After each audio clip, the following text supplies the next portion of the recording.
Hello everybody, how you doing? Welcome. It's time for another Minecraft tutorial.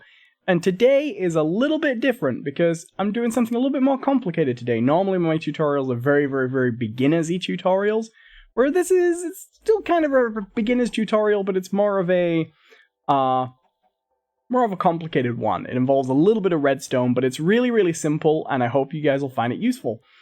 This is about building a really simple secret door. Now, somewhere hidden in the side of this mountain, I have built a secret door. And the question is, can you tell where? That's not really the question, because I'm going to show you in a moment. It's here! Sort of.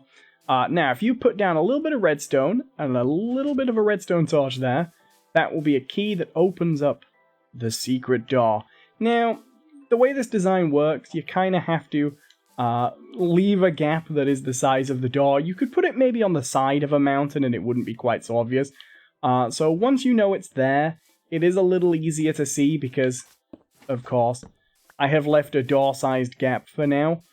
But that's kind of to cover the mechanisms, and if you don't know it's there, it's pretty well hidden. So what I'm going to do is I'm going to show you it open again, just so you know I'm not editing for hilarious lying. Well, does that actually work with the torch just there? Okay.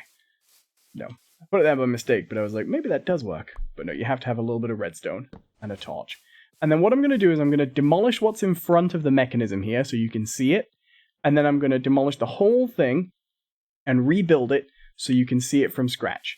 And as you can see, by the way, you can walk around in here and you can dig around a little bit in the back here if you want and open it up some more. There's nothing in here right now, but I just want to show you there's no kind of hidden, complicated machinery. This is a really simple build. So, what is going on here? Well, let's just take off this front layer, because this is most of the sort of disguise here. And I think you'll see it is really simple. This is just hiding the doorway there, so that's fine. So what we have here is essentially two sticky pistons that move two pieces of dirt. If I take this off, you'll be able to see them extend here. Sticky pistons always move the little block that they're stuck to back and forwards. And then connected here, the top piston is powered by this block here. And you have to do it like this, because if you were to do it the other way, if you were to just run power right to the bottom, that only extends the bottom one. You have to have a block there to run power all the way across to the top, and then that'll power both of them. And then you have this here, which is an inverter. And if you've never used an inverter in Minecraft before, the way they work is actually quite simple. What they do is they send the opposite signal to whatever they're receiving on the other side. So, I just put a block down here to demonstrate. What you do is you put a block down and you put a torch on the side of a block. This torch is now powered, and it'll send a redstone signal, as you can tell by the fact that the redstone's illuminated.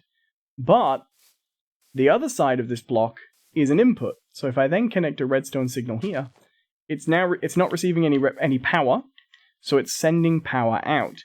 But if I power this, blurb, it'll flick to the opposite. It's no longer sending power out. So it always does the opposite of what you send in, basically. It always sends the, if it receives no signal, it sends a signal out. If it receives a signal, it turns the signal off. This is really important because what we want is this door to be closed until we put the key down.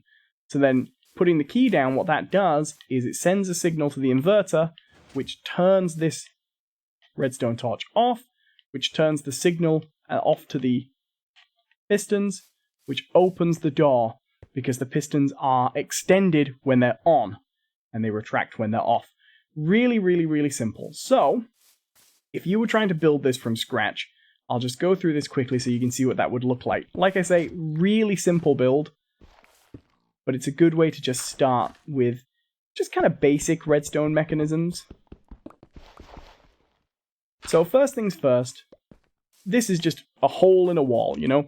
Don't worry too much about how you're going to disguise it. It's easiest to just build it first over the hole, and then put everything around it to kind of hide it afterwards. So we want the door to cover this way. So the first thing we're going to do is, with the sticky pistons, they always face you when you put them down. So the sticky bit's always facing you. So if you keep that in mind, it's easy to figure out where they need to be. That means we want the door to go to here. We need dirt, extended piston, piston, and then a block to place the pistons against. Put that there. There we go. Done. Get rid of that there. And then we'll pop this bit of dirt here. This will be our door. And then, once again, this will just extend the bottom one, just to repeat that. You don't want it like that. You want the block there. The right thing down, Owen. And then, that's always going to be on. There's no way of changing that. So we need to turn this to the inverter so that it'll flick on and off. And there we go. That's it always extended, just to make sure it's working properly. Pop the key down. Burp. You just see that out of the corner there. Burp. Perfect. Is that it? That's done. Except, oh, I made a slight error. I put a cobblestone block down. We want smooth stone for this so that it's hidden. Because that's the nice thing about inverters too. Not only does it have the function, so that we have the key working, but it's also a nice natural block. It doesn't look electronic-y, it looks like anything else. So now that's done, what we do is we go through and we just cover all the machinery up with dirt. That's just a really good first step. Just block that out. Or, you know, if you're building in the side of a mountain that's all rock or sandstone or whatever, just put that in. And there we go, that's pretty much hidden. That is your hidden door. Really, really, really simple. Let's pop the key down again. The most important thing is don't forget what your key block is. That's the most crucial one. Now, there are more complicated variations you can do. It's possible to also make one that you can then open and close from the inside too. But I think that's just a really good, simple version of the secret door, and I hope that was useful to you. Thank you so much for watching, and I'll see you all next time. Bye-bye!